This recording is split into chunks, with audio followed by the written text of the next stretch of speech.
I snooped on the CEO's email account and got myself unfired, Part 1.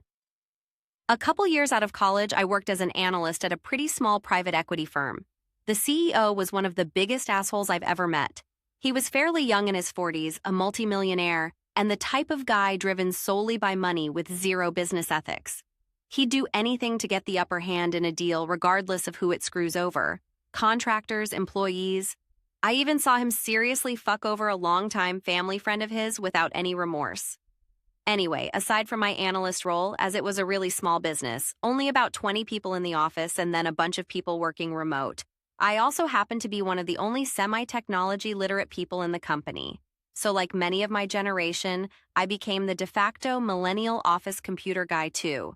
Despite my lack of qualifications, I got put in charge of handling pretty much anything minor tech related, setting up servers, fixing laptop issues, answering, how do I convert this to PDF questions? Even basic network security. They thought I was some sort of computer genius, but really I was just mostly winging it, Googling pretty much everything. But eventually I got legitimately pretty good at all the tech stuff. They gave me bigger tasks like planning all of the computer systems for their owned businesses and supervising installs. I didn't get paid extra for any of this, mind you. After a couple years of serious bullshit working there, I was pretty worn out.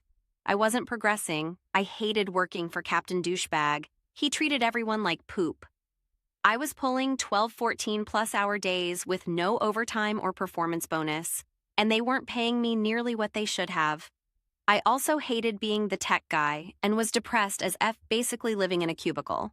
So I decided I full-on had enough of the 9-8 life working for assholes, and I would start my own consulting business working for myself. However, instead of quitting right away, I figured it would be smart to first build up my client base on the side while I was still getting a steady paycheck. So that's what I did. I launched my company and landed my first clients. As the workload increased, I slowly started spending, Part 2 out now,